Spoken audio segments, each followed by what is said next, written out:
ETF index mutual funds నేర్చుకుని stock మార్కెట్లో రాణించాలనుకుంటున్నారా? వెంటనే ఈ నెంబర్కి కాల్ చేయండి. నమస్తే, welcome back to Suman TV. Present మనతో పాటు ఉన్నారు ఎనలిస్ట్ మందర్ కృష్ణారెడ్డి గారు. నమస్తే సార్. నమస్తే అమ్మ. సార్, రేషన్ కార్డు చాలా మందికి రేషన్ కార్డు ఉంటుంది, కానీ దాన్ని ఉపయోగించే వాళ్ళు కొంతమందే ఉంటారు.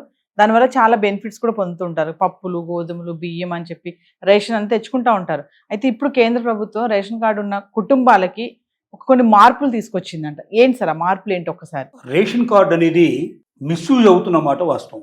కారణం ఏమిటంటే సెంట్రల్ గవర్నమెంట్ ఈ రేషన్ కార్డులు ముఖ్యంగా దాంట్లో ఉండేటువంటి ఐటమ్స్ అన్ని ఇచ్చేటువంటి వాటిలో ఎక్కువగా సెంట్రల్ గవర్నమెంట్ పాత్ర ఉంది. అంటే బియ్యం, చక్కెర, గోధుమలు లాంటివి సెంట్రల్ గవర్నమెంట్ స్పాన్సర్ చేస్తుంది.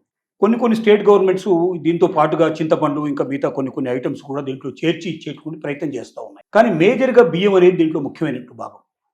ఎవరి దగ్గర రేషన్ కార్డు ఉంటుందో వాళ్ళకి ఒక వ్యక్తికి 6 కిలోల చొప్పున ప్రతి నెల బియ్యం ఇవ్వడం అనేది ఒక పద్ధతి ప్రకారం పెట్టుకుంటూ వస్తుంది. ఇంట్లో 4 మెంబర్స్ ఉంటే 24 కిలోలు వస్తుంది వాళ్ళకి.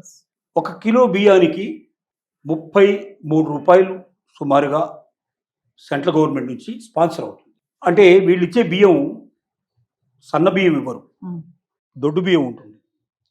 దొడ్డు బియ్యం కాస్టు 30-35 రూపాయల కన్నా ఎక్కువగా ఉండదు. కాబట్టి అదిగాక వీళ్ళు ఏంటి, ఒడ్లు తెచ్చి దాన్ని ప్రొక్యూర్ చేసి బియ్యం కింద మారుస్తారు కాబట్టి తక్కువ పడుతుంది కాస్ట్. సో ఈ పద్ధతి మొత్తం టోటల్గా నేషనల్ లెవెల్లో అన్ని రాష్ట్రాల్లో అమలు పడుతున్నారు. జనరల్గా రేషన్ కార్డు ఎక్కువగా స్టేట్ గవర్నమెంట్స్ ఏం చేస్తున్నాయంటే ఓవర్గా మన రాష్ట్ర జనాభా 3.5 కోట్లు ఉంటే తెలంగాణ లోపల అంతకన్నా మించి రేషన్ కార్డులు పంచినట్టుగా కూడా వార్తలు వస్తున్నాయి బయటికి. ముఖ్యంగా పల్లెటూరులో ఉండేటువంటి వాడు కోటీశ్వరుడైనా, వాడికి 100 ఎకరాల మాగానున్నా, డబ్బు దర్పం అన్నీ ఉన్నా కూడా, గొప్ప రాజకీయ నాయకుడైనా సరే వాడింటి ఖచ్చితంగా రేషన్ కార్డు ఉంటుంది. పల్లెటూరులో ఎవడు రేషన్ కార్డు లేని వాడు ఎవడు ఉండడు. సిటీస్లో మాత్రం ఏంటంటే ఎక్కువగా మీకు ఈ స్లమ్ ఏరియాస్ లోపల బాగా ఎక్కువగా రేషన్ కార్డ్స్ ఉంటాయి. కొంచెం ఎంప్లాయీస్ ఇట్లా ఉండేటువంటి ప్లేస్లో మనకి ఎక్కువగా రేషన్ కార్డ్స్ ఉండవు. ఇంకోటి ఏంటంటే ఈ ఆరోగ్యశ్రీ కింద కూడా రేషన్ కార్డు ఉండేటువంటి వాళ్ళకి ఆరోగ్యశ్రీ కార్డు దొరుకుతుంది. దానివల్ల వాళ్ళకి హాస్పిటల్స్ లోపల ఫ్రీగా ట్రీట్మెంట్ దొరుకుతుంది. అందువల్ల ప్రతి ఒక్కరూ రేషన్ కార్డు కావాలని కోరుకుంటారు.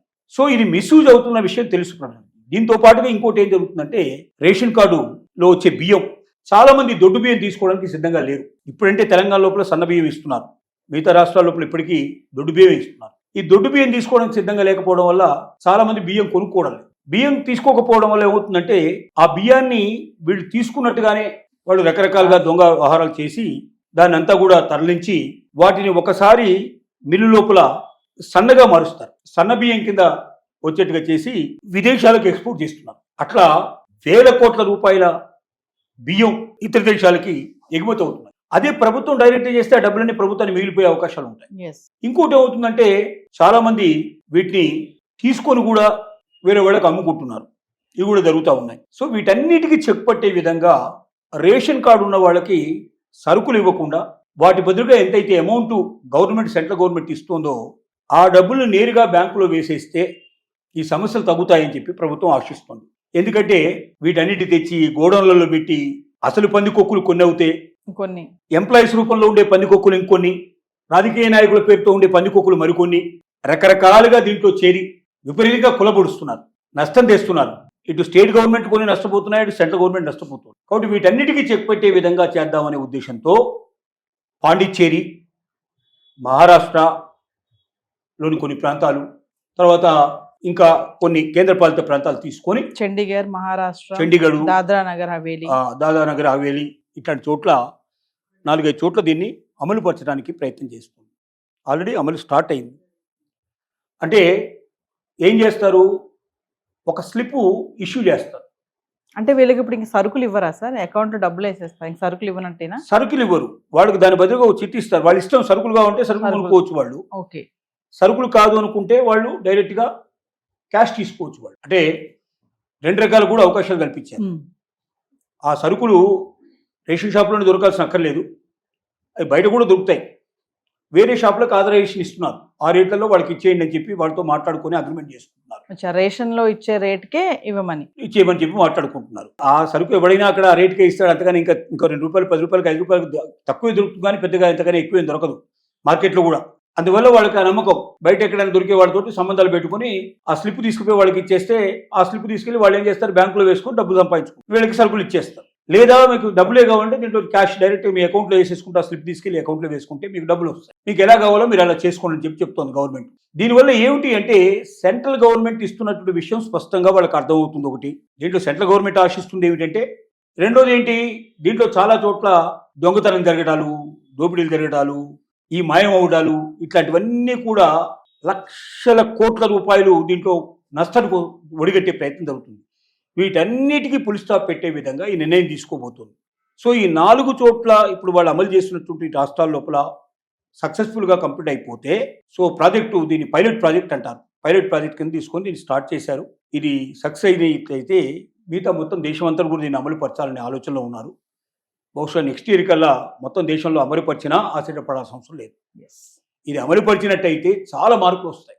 అంటే రాష్ట్ర ప్రభుత్వాలు, కేంద్ర ప్రభుత్వాల్లో కూడా దీన్ని ఆసరాగా చేసుకొని కోట్లు గడుస్తున్న వాళ్ళు చాలామంది ఉన్నారు, కోట్లే. సో ఈ దోపిడీకి పులి స్టాప్ పడే అవకాశం ఉంది. ప్రజలకు నేరుగా డైరెక్ట్గా డబ్బులు వస్తే కొంత రైస్కి ఉపయోగించుకోవచ్చు, కొంత ఇంకా వేరే వాటికైనా ఉపయోగించుకోవచ్చు, వాళ్ళు ఇష్టం దేనికంటే దానికి ఉపయోగించుకోవడానికి అవకాశాలు ఉన్నాయి.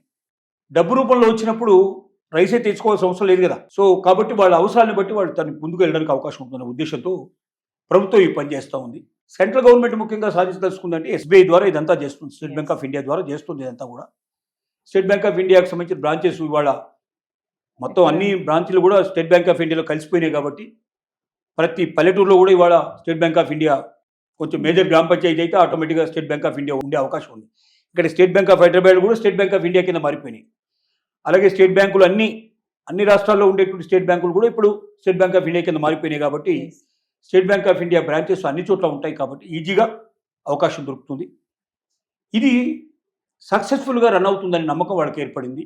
దీని అనవసరంగా ప్రతి నెల కొన్ని వేల కోట్ల రూపాయలని రాష్ట్రాలకు ఇచ్చి రాష్ట్రాల నుంచి అకౌంట్స్ తీసుకొని ఆ అకౌంట్స్ సక్రమంగా రాక పెండింగ్లో పడి కోట్ల రూపాయలు సమస్యల్లో పడుతున్నాయి. కాబట్టి ఈ సమస్యలకు పులి స్టాప్ పెట్టడానికి ప్రభుత్వం తీసుకున్న నిర్ణయం ఇది. Thank you.